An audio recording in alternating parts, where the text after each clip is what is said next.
না, এটা হচ্ছে এক ধরনের কোরিওগ্রাফি। আর এই বিষয়টি নিয়ে অনেক গবেষণা চলছে। আবৃত্তিটাকে একটু অন্যরকম করার জন্য, একটু মজা করার জন্য, দাঁড়িয়ে দাঁড়িয়ে একরকম করা, এটা হচ্ছে একটু মজা করার জন্য এইটা করেছে।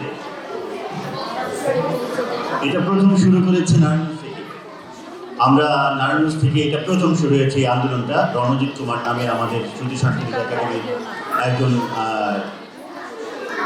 সংগঠক ছিলেন এবং চমৎকার আবৃত্তি করতেন, আবৃত্তি প্রশিক্ষক ছিলেন। তিনি গত কিছুদিন আগে, দুই বছর আগে মারা গেছেন। তো উনি প্রথম এই আবৃত্তির সাথে কোরিওগ্রাফি করার চেষ্টা করেছেন। এরপর থেকে সারা বাংলাদেশে এটা ছড়িয়ে গেছে, শুধু বাংলাদেশ না, কলকাতা এবং আসামেও এইরকম করে কাজ করছে। তো আমরা ওর থেকে আরেকটু বেশি কোরিওগ্রাফি করার চেষ্টা করেছি। আপনারা সবাই একটু মনোযোগ দিয়ে দেখবেন। আমাদের দ্বিতীয় এবং তৃতীয় চন্দ্রের পরিবেশনা পান্তাবুড়ি।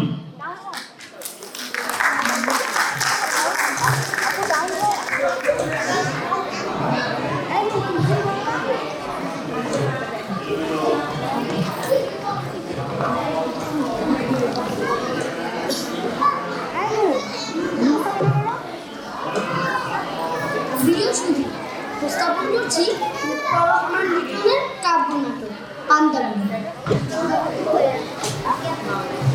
এক যে ছিল পান্তাবুড়ি, বয়স ছিল 120। একটা সরু লাঠি হাতে থুরথুরিয়ে হাঁটতো। বন বাজারে ঘুরে ঘুরে সময় যে তার কাটতো। পান্তা ছিল তার প্রিয়, খুব পান্তা ভালোবাসতো। পান্তা খাওয়ার সময় বুড়ি ভোগ লাগাতে হাসতো। পান্তা বুড়ির কেউ ছিল না আত্মীয় বা সঙ্গী, চাল চলনে তবুও বুড়ি রানীর মতো ভঙ্গি। নয় কাহিনী গল্প বলছি, তবে এবার শোনো পান্তা বুড়ির গল্প।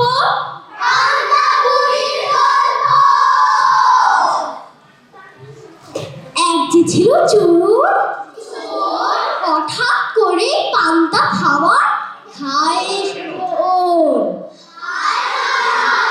চোরটা কেবল ভাবে পান্তা কোথায় পাবে। এই বাড়িতে ওই বাড়িতে রাত্রিরে দেয় হানা। রান্নাঘরে কেবল মেলে নানান রকম খানা।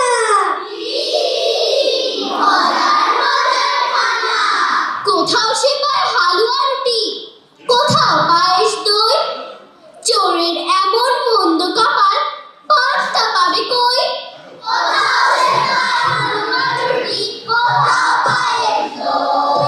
চোরের এমন মন্দ কপাল, পান্তা পাবে কই।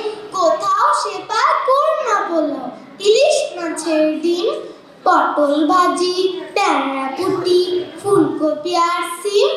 কোথাও সে পায় করনা পোলাও, ইলিশ মাছের ডিম, পটল ভাজি, ট্যাংরা পুটি, ফুলকপি আর সিম।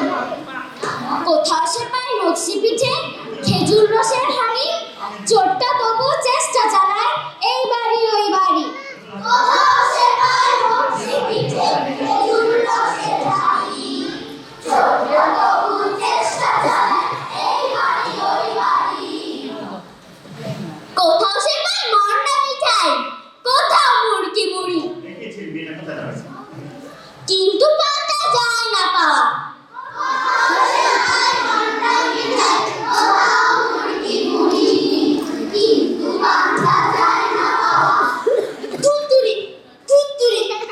চোরটা ভাবে হায় পান্তা কোথায় পায়।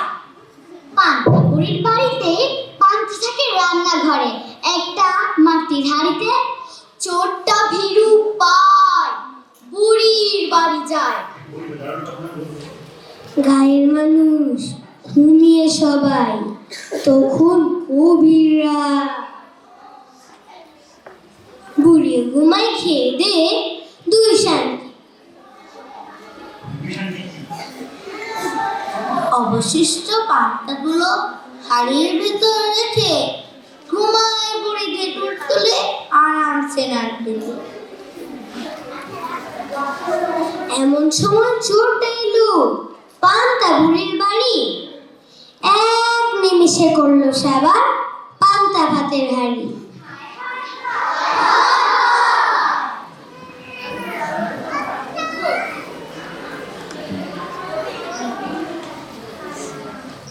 হাট টুম টুম টুম, সকালবেলা পান্তা বুড়ি ভাঙলো যখন ঘুম। দেখলো পান্তা বুড়ি সবই আছে কেবল পুরি, পান্তা গেছে চুরি।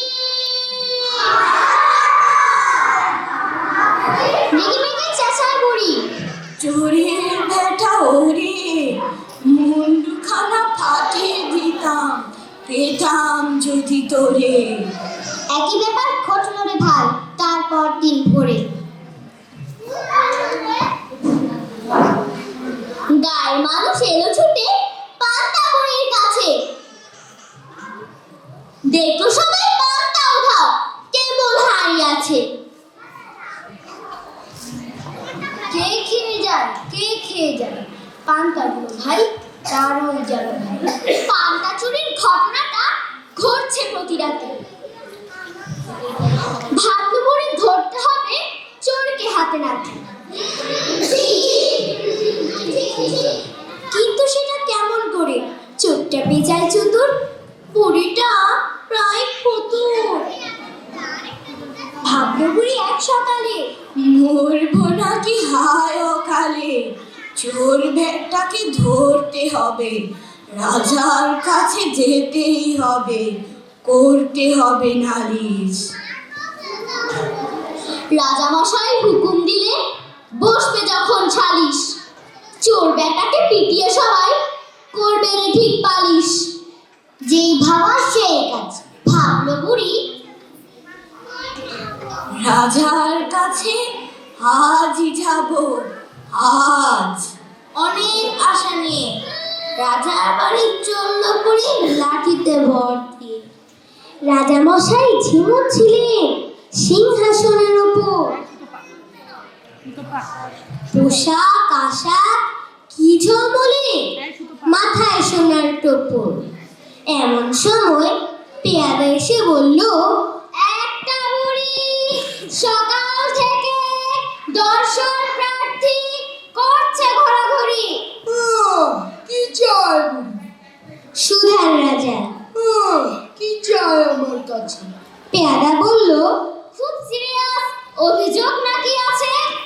রাজ দরবারে বুড়ি এসে খুব খুব খানিকটি কেসে বলে, প্রিয় রাজা, দিতে হবে সাজা, আমি গরিব বুড়ি, অথচ এই আমার কিনা পান্তা যাচ্ছে চুরি।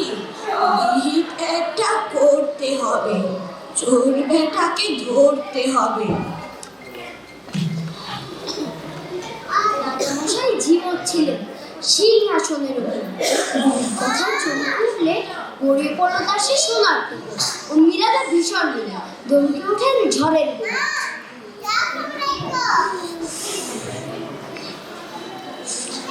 শুক্লো তাতে পান্তা বলি সামনে এই পান্তা চুরি, তাতে ইনালিশ করতে আসে ঝিমুনি ঘুম ভাঙলে শেষে পড়েই গেল টপরখানা।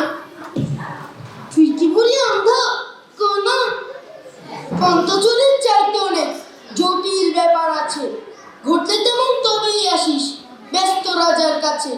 সামান্যই পান্তা চুরি নয়, গুরুত্বপূর্ণ নয় বলেই রাজা আবার ছিল সিংহাসনের ওপর।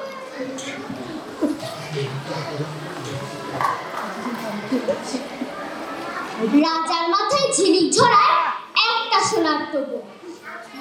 রাজার এমন আচরণে বুড়ি অবাক হয়। পৃথিবীতে এমন রাজা আর নেই নিশ্চয়। গরিব প্রজার পান্তা চুরি নয়, সামান্য নয়। গরিব প্রজার জন্যে রাজার একটু নেই মায়া, ভুলেও সে আর বাড়াবে না এমন রাজার ছায়া। ভাবতে ভাবতে পান্তা বুড়ি হলো যে গ্রামমুখী, বুড়িটা খুব দুঃখী। হাঁটতে হাঁটতে পান্তা বুড়ি এলো পুকুর পাড়ে, একটুখানি জিরিয়ে নিতে বসলো জলের ধারে। এমন সময় অবাক কাণ্ড, শিং মাছ লেজ নাড়ে। ডিং ডিং আ ডিং ডিং নি, আমি মাছ শিঙি।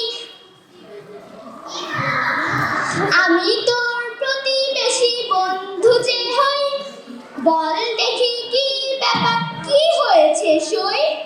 উদাস কণ্ঠে বলল বুড়ি, পেলাম না তো ঠাই, পান্তা চুরির বিচার চাইতে রাজার কাছে যাই। রাজা মশাই ব্যস্ত ভীষণ, শোনার সময় নাই। ডিং ডিং আ ডিং ডিঙ্গি, শুনে সেই সিঙ্গি বলে, এইবার পাবি হাতে নাতে ফল। আমাকেও তোর বাড়ি নিয়ে চল। শিঙি মাছকে ঝোলায় ভরে হাঁটতে থাকে বুড়ি, মন জুড়ে তার একটা প্রশ্ন,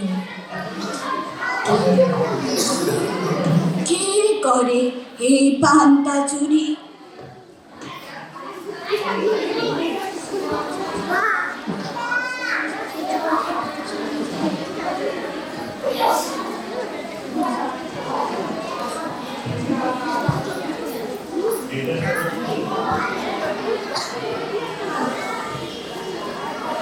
বেলগাছ তলে সেই বুড়িটা চমকে উঠল। আরে পাকা এক বেল, গাছ থেকে পড়ে কেবলই লম্ফ মারে। বেল বলে, বুড়ি কোথায় যাচ্ছ? মুখটা বলি কষ্ট পাচ্ছ? আমি বেল, তবু কথাটা কষ্ট, সইতে পারি না কাহারও কষ্ট। উদাস কণ্ঠে বলল বুড়ি, পেলাম না তো ঠাই, পান্তা চুরির বিচার চাইতে রাজার কাছে যাই। রাজা মশাই ব্যস্ত ভীষণ, শোনার সময় নাই। বেলটা বলল মজার ঢঙ্গে, আমাকে কেন গো নাও না সঙ্গে? ওস্তাদ আমি চোরকে ধরতে, বিহিত করতে বিহিত করতে। বেলতে ঝোলা নিয়ে গায়ের পথে চলল বুড়ি লাঠিতে ভর দিয়ে। পথের পাশে গোবর ছিল পড়ে, বুড়িকে দেখেই উঠল নড়াচড়ে। বলল, কে তুই? পান্তা বুড়ি না রে, মুখ কেন তোর মলিন বারে বারে? উদাস কণ্ঠে বলল বুড়ি, পেলাম না তো ঠাই, পান্তা চুরির বিচার চাইতে রাজার কাছে যাই। রাজা মশাই ব্যস্ত ভীষণ, শোনার সময় নাই। শুনে গোবর বলল, বোকা বুড়ি বন্ধ এবার, হবেই পান্তা চুরি। আমাকে তোর সঙ্গে নিলে পরে চোর কোনোদিন আসবে না তোর ঘরে।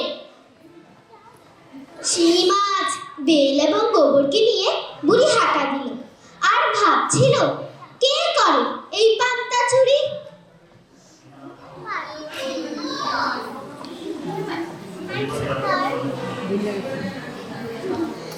বুড়ির বাড়ি আর সামান্য দূর ছিল। ঘাসের ওপর ধারালো এক খুর ছিল। বুড়িকে দেখে খুর বলে, এ বুড়ি রে, হাসি ঠাট্টায় ছিল না যে তোর চুরি রে। মুখ কেন তোর গোমরা, কামড়ে দিয়েছে ভোমরা?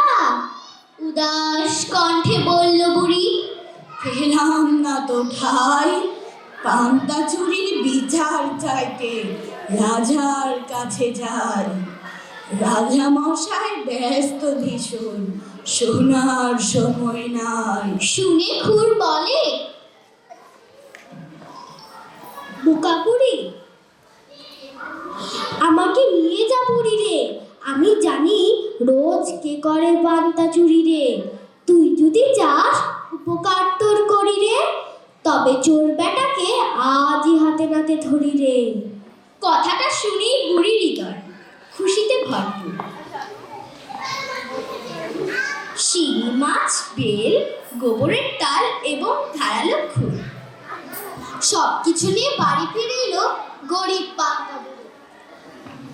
তার মনে শুধু একটা প্রশ্ন, কে করে পান্তা চুরি? খুঁড়ির কথায় ঘাসের উপর রাখলো সে খুঁড়টাকে। ঘাসের উপর শতান শুয়ে খুঁড় লুকিয়ে থাকে। গোবরের তার পিঁড়ির উপর রাখলো যত্ন করে, আর বেলটাকে তার কথা মতো উনুনে রাখলো ভরে। পান্তা ভাতের হাঁড়ির ভেতর লুকিয়ে রইল শিঙি, পুরিটা নাচে কাছে কাছে ধিঙ্গিয়া ধিক ধিঙ্গি। বাবা বাবা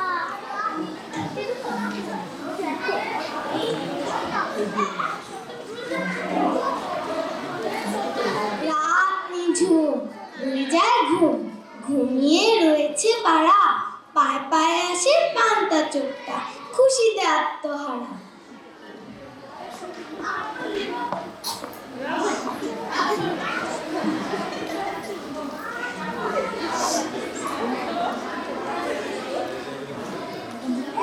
ডাল খুশিতে নাচতে নাচতে এলো সে বুড়ির বাড়িতে, ইতি উতি চেয়ে ঢোকালো সে হাত পান্তা ভাতের হাঁড়িতে।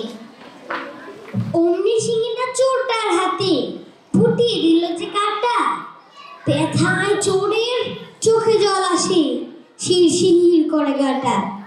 আগুনের তাপে ব্যথা কমাতে সে উনুনে ঢোকালো হাত, ফটাস করে ফেটে গেল বেল, চোখে মুখে লাগে কাজ। বলে চোরটা চিৎকার করে ওঠে, তারপর কষে দৌড় লাগাতে সে দরজার দিকে ছোটে। কিন্তু গোবরে পিছলিয়ে পা পড়ে গেল ধাপাস, কালো গোবরে মাখামাখি হয়ে ঘটালো সর্বনাশ। আমি নার ঘাসে মুছতে গিয়েছি, গোবর মাখানো পাটা খুর লেগে গিয়ে অমনি পায়ের আঙুল পড়লো কাটা। বাবারে গেলুম রে, বাবারে গেলুম রে। কেঁদে ওঠে সেই চোর, চেঁচামেচি শুনে পাড়ার প্রতিবেশী ছুটে এলো খুলে দৌড়। ধর ধর ধর ধর বলেই ছুটে এলো ছেলে পুরো সব্বার।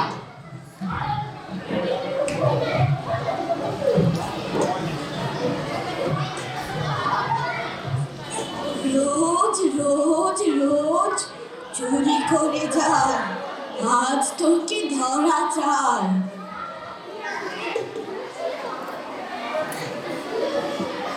গোবর মাখানো ভূত হয়ে চোর ধরা পড়ে গেল, হায় গরম পিটুনিতে চোর বেটা আজ অক্কায় বুঝি পায়।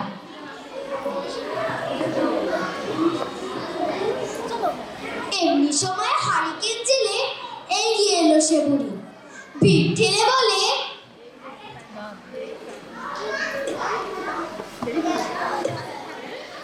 দেখি দেখি দেখি কে করে পান্তা চুরি। চোরের ওপর আলো পড়তেই সকলে অবাক।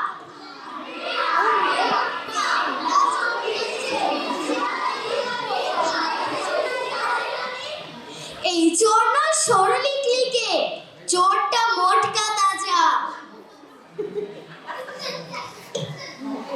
আরে আরে থাম, মারিস নে ওকে, ও যে আমার